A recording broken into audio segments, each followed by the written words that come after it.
Okay, welcome back to Faith and Cigars, and so this video I'm gonna make my first attempt at a cigar 101 or cigars for beginner video, and so the cool thing is that I'm doing this at night or at dusk, and so it'll transition from light and dark, and so as I do this video, um, I'm going to be using I'll be smoking the My Father, and you see this beautiful band, by the way.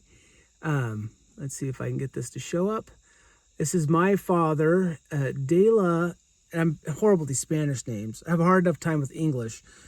It's the Flor de Los Atiles, I think is how you pronounce it. So this is a tribute to the roots in Cuba, and it's a Nicaraguan Puro cigar, so it's all Nicaraguan tobacco. So in this video, we're not going to get too much into tobacco and countries and origins and stuff. But it's going to be a how-to video, and I'm going to start with how to cut it and light it and the anatomy of a cigar. And then I'm going to get into how to pick your first cigar. And so let's start out with, well, first of all, how I began with cigars is during the eclipse a few years back. My buddy came out from North Carolina because the eclipse passed through our region. And so he had cigars with him. Now, I grew up in a religious tradition that really frowned upon tobacco and alcohol. And so I just never even thought about it or even experienced tobacco. But anyway, so I tried a cigar, and he didn't have terribly expensive.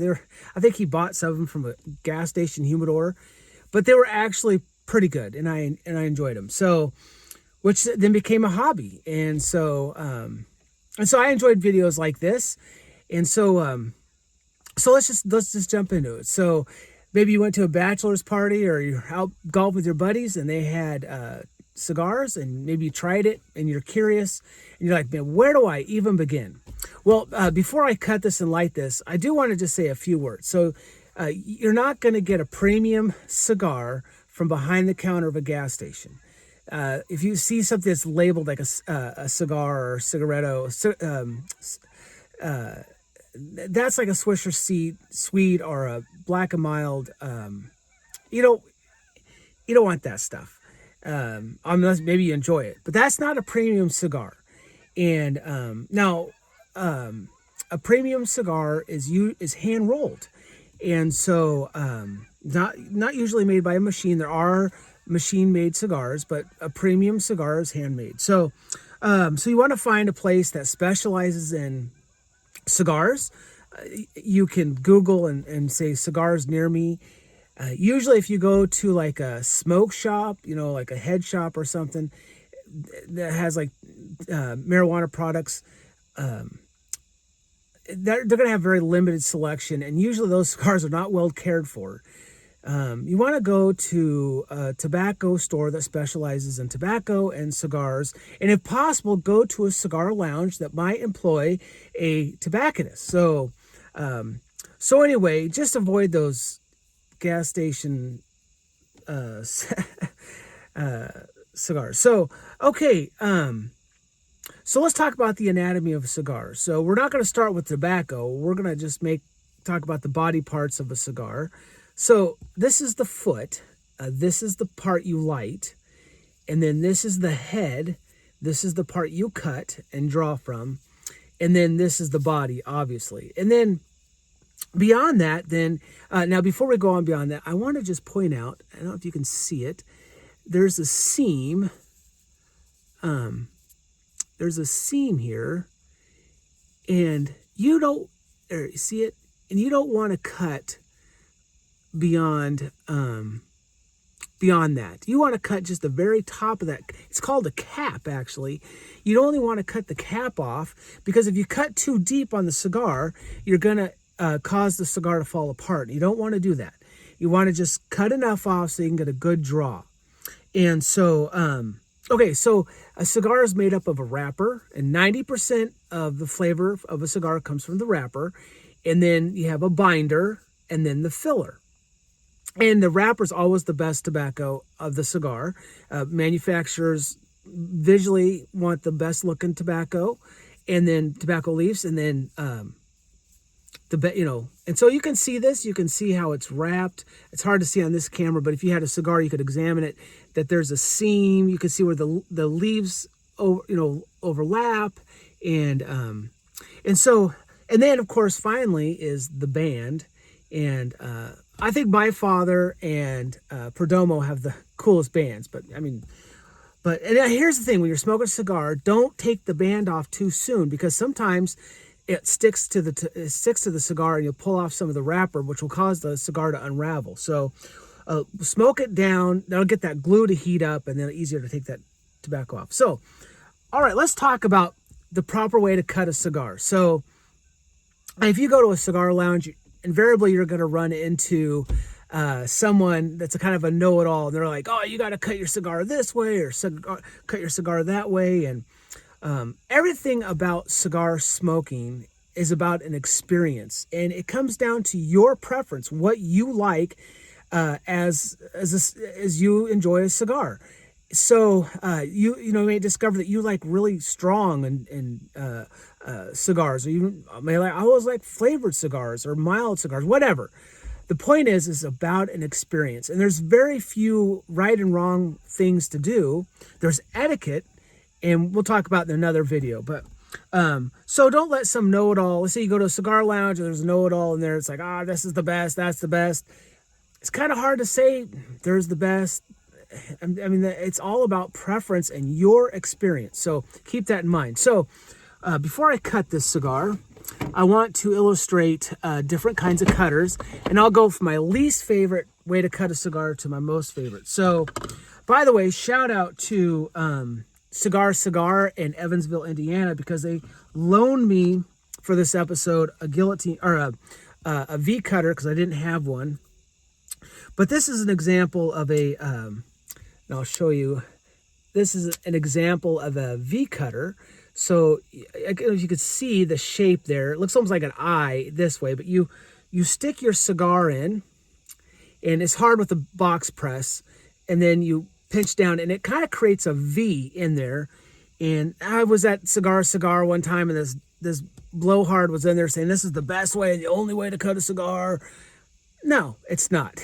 That was his preference, and it's okay. I don't prefer the V cut. Now my buddy does. He prefers the V cut. So a V cutter, what it does is when you stick the cigar in there, it cuts out a V pattern. And so I'm not going to cut my cigar because I don't want to double cut it if I can avoid it. So okay, so that's the V cutter.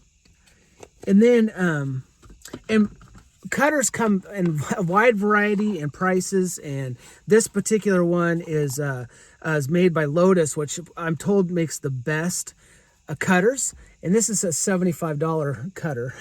So I want to be very careful with it. They very graciously loaned it to me. Okay, then show you examples of a punch.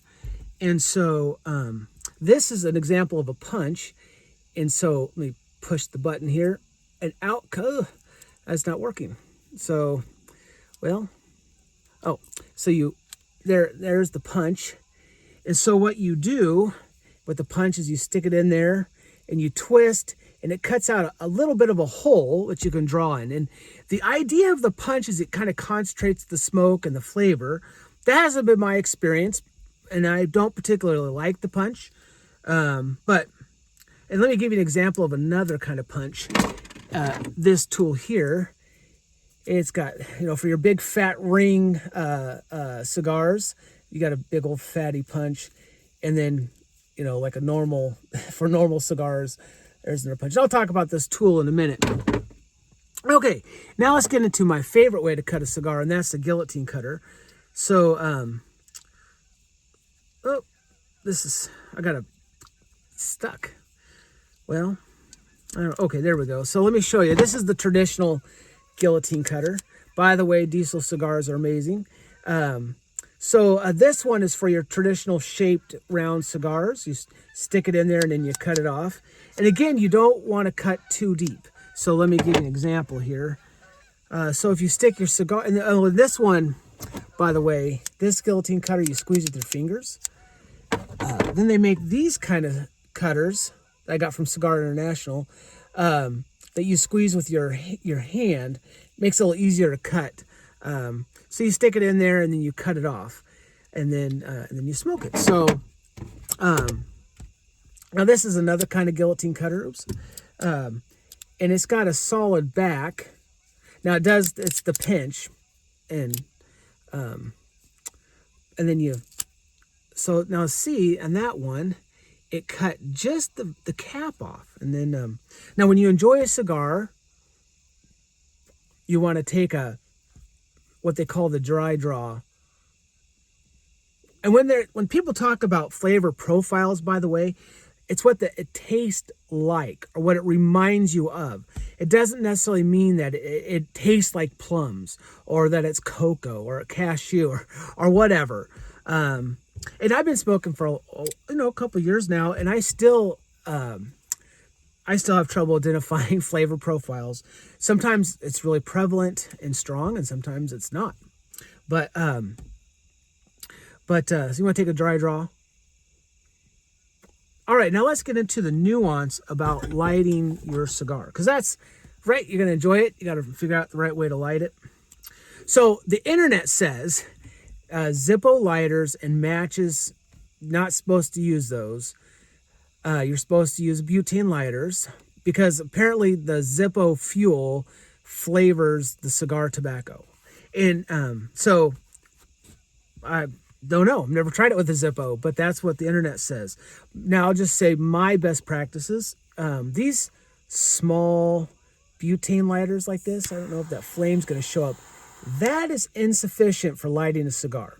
The reason is the flame is too focused and it won't evenly light the cigar. They do make torches like this, butane torches like this, that's got a much better flame. And now I kind of like this one in particular because it's good for touch-up. But what you want is you want some of these triple torch butane lighters, because it makes more of a lighting, surface, I guess, and then it lights it evenly. It's okay. So I'm going to do how I light the cigar. I watched this video from Holt's Cigar, and this old guy had a match, and it was a beautiful work of art how he lit that cigar. So, and I'm sure if you're a seasoned cigar smoker, you can give me some pointers and stuff. But what I do is I like to just toast the cigar. And I like to get it nice and toasted. Get that tobacco nice and lit.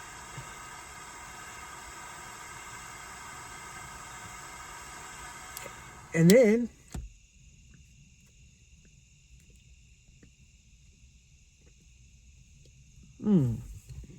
boy, that's a beautiful cigar. That tastes really good.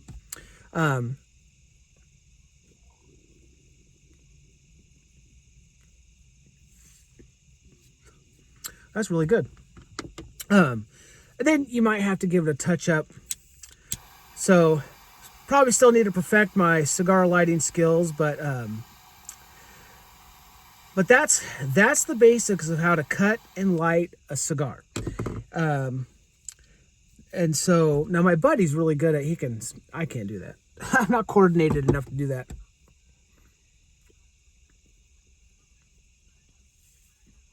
Okay, so let's get into how do I pick my very first cigar?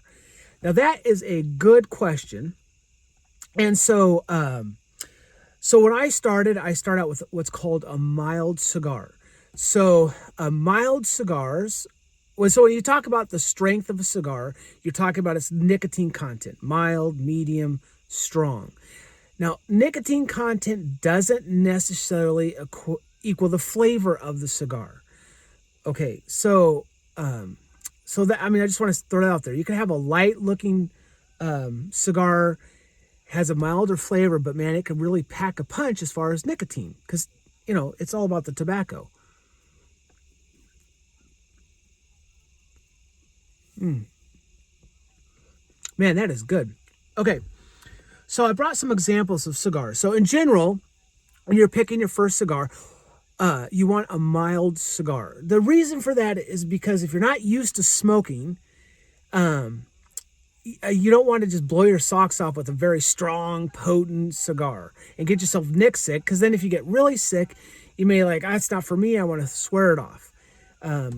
So real quickly, when you're smoking a cigar, it takes time. You don't want to suck it down. It's not a cigarette. The goal of smoking a cigar is not to get high, high off the nicotine. It's not. It's about the experience. It's about the community. It's about enjoying your company or relaxing. That's the purpose of a cigar. It's all about the experience. So you're not sucking these things down. This is what they call a box press, like I said, but this is like a Toro. It's a little longer than a Toro. So Toro refers to a size, and a ring, the ring gauge talks about the thickness. So a cigar like this should take you about an hour to an hour and a half, to smoke.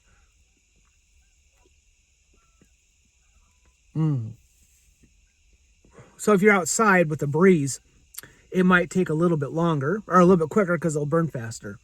Okay, so let's talk about picking a cigar. So I brought some examples here. So let's talk about shape. So I already told you this cigar that I'm enjoying is a box press. So you can see it's kind of flat and it's not round. So it's got a square body.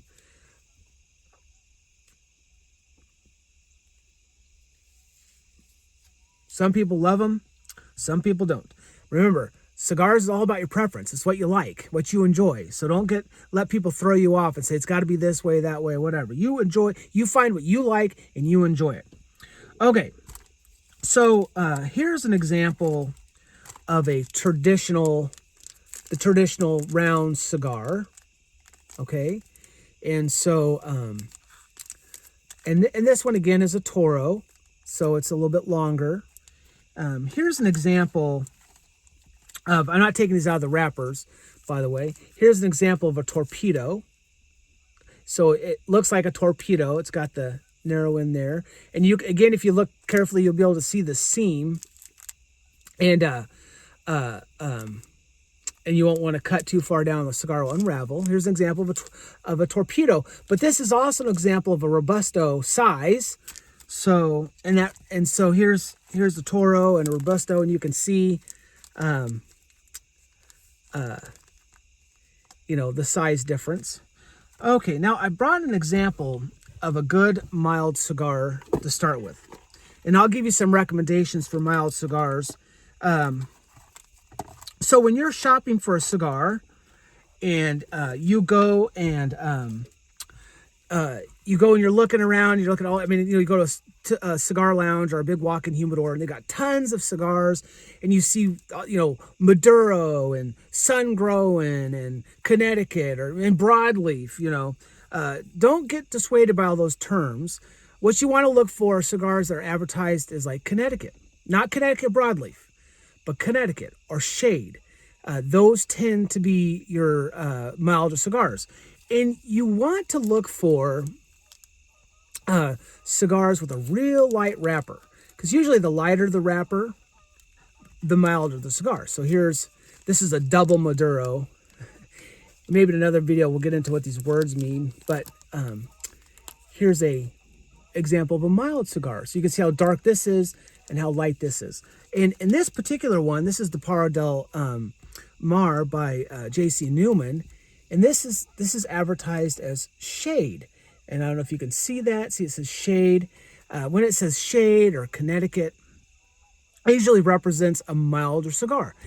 And also, sometimes it'll describe the tasting notes. And so if a cigar is described as having creamy flavors or nutty flavors or mildly peppery or something like that, it's usually a milder cigar.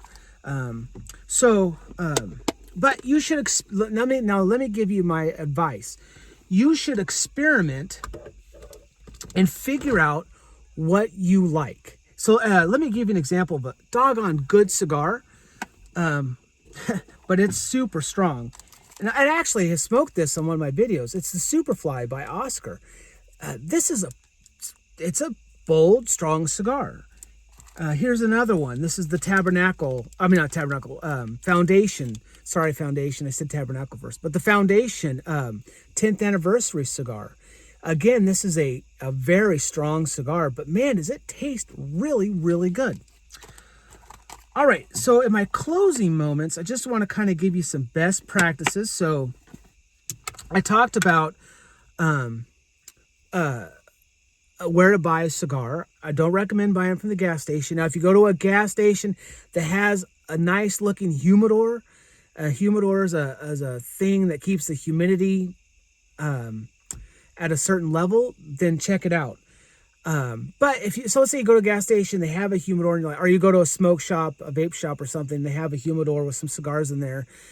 First of all, if you go in there and it's like Rocky Patel, Connecticut, or Rocky Patel Dark Star, and maybe the Monte Cristo White series, which is a great cigar, by the way, but these are very common that you get in like smoke shops and stuff, and they may not have been taken care of very well.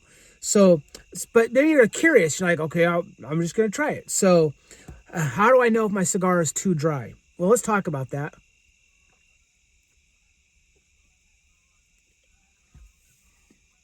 Well, first of all, a cigar that's well humidified should have a little bit of squish. Shouldn't be overly spongy. So, if you like your steaks medium rare,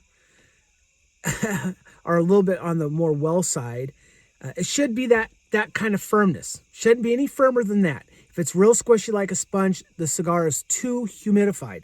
And the danger is when it's over humidified, it won't light, or it'll burn uneven. It'll just be a real pain to smoke it. And then if it's super hard and brittle, in fact, you can feel the tobacco almost like crunch, like a wrapper, like a candy, or like I don't really have a good, like cellophane. That's probably too dry. And when you cut it, it shouldn't just fall apart. An overly dry cigar will fall apart. And the danger is that when you smoke it, it will literally fall apart, or it will burn super fast. By the way, if you're smoking a cigar too fast, it'll taste bitter and harsh, and even a mild one. So don't smoke too fast. Enjoy the experience.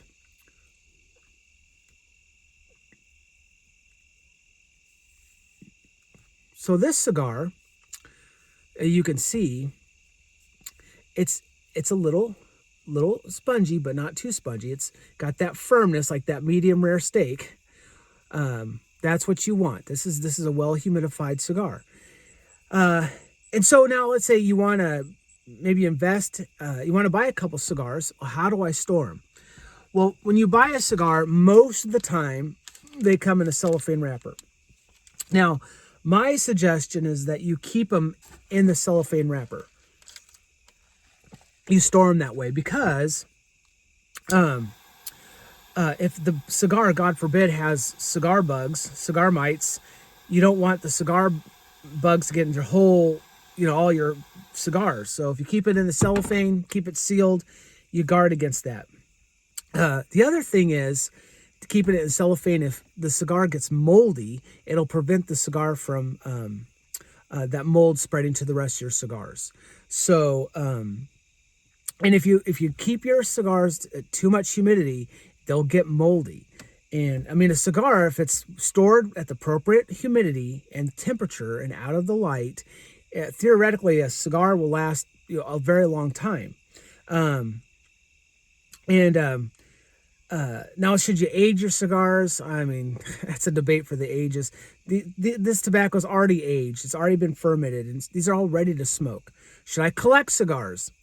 Well, if you want to, you can, but a cigar is made to be enjoyed and to smoked. It's like the Arturo Fuente Opus X. It's a highly sought after cigar, and people collect them. But I think a cigar should be smoked. And so if you get a high-end cigar, like a Padron, really nice Padron cigar, enjoy it, smoke it, but take your time. Smoke it with people, or or listen to a good book, whatever. So, all right.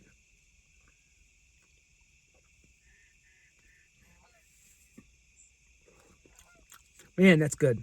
Okay, so let's talk about essential things that you need.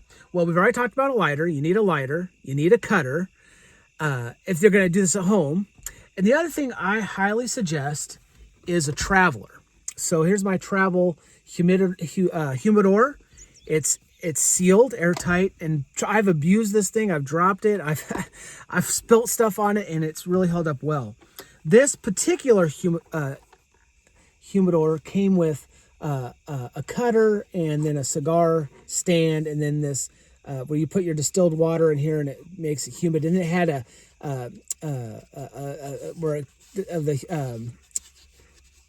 told you how humid it was, but the word for it just escaped me. Like I said, the English language, I struggle with that, let alone these Spanish words. So what I've discovered is that these Braveda packets, and I have another example. There's other companies make them.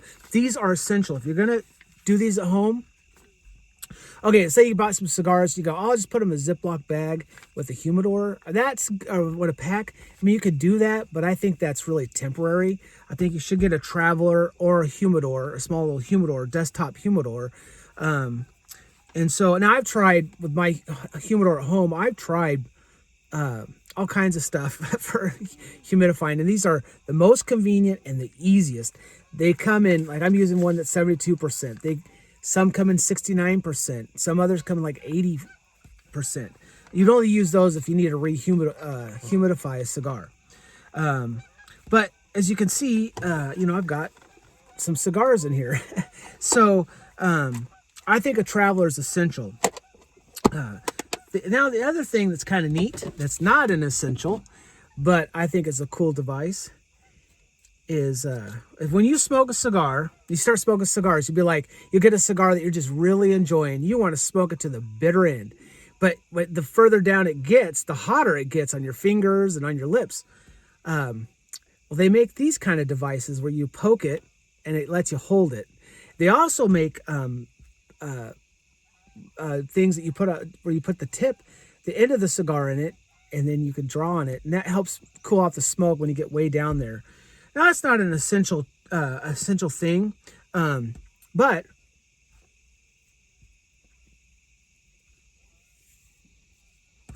it helps. Okay, the other thing, this little cool device, which I got this on Amazon, by the way, it has this poker. So if you get a cigar that's been rolled too tight and it's hard to draw, you can stick that poker up in there and kind of loosen that tobacco. Now, caution, don't be too forceful because you can cause the cigar to fall apart. And of course, then I already showed you the punch on either ends of the punch. Okay, well, I hope you enjoyed my introduction to cigars. Let me give you some recommendations. These are all mild cigars that I've smoked and I have enjoyed. So I wrote them down so I wouldn't forget. These are the mild cigars that I've smoked and I have enjoyed, and I think you will too, and they're a good place to start. So the first one, my personal favorite, which is, now this one's not very expensive. It's got a good price point. This is the Brick House Double Connecticut by J.C. Newman. And if you go to a cigar store and you see it, it's the Brick House that has the American flag on it. That's a great cigar, great place to start. Now, the Brick House Natural won Cigar of the Year a couple years back. So this is a good cigar. Also by J.C. Newman, which is the one I showed you earlier, is the Perla Del Mar Shade. But that's a really good creamy cigar. Not very much spice. It's really good. But then there's the Arturo Fuente Chateau Fuente Natural. That is a really, really good cigar. Now notice it said natural. There's a Maduro version. You want the natural. A mild cigar has less, nicotine in it, and it's not as spicy. Like this is a spice bomb, and so it's got a lot of spice. So, and then the Perdomo Lot 23 Connecticut. Again, fantastic cigar. Again, at great value. These first couple ones have a great price point on them. They're going to be like $8 to $12 max for a cigar. And then lastly is the Monte Cristo White Series, which is an absolute classic. That might be a little bit pricier, might be a little closer to the $14, $15 range, depending on where you buy it. But well worth the smoke, well worth the investment. So either of those that I recommended, and I'll put those in the show notes. with a link to where you can buy them. If you're in Evansville, Indiana, stop by Cigar because they sell a lot of these. These are great cigars. So anyway, God bless you. I hope you enjoyed this content. I hope it's helpful. And if you like this content, give me a like and subscribe. God bless. Goodbye.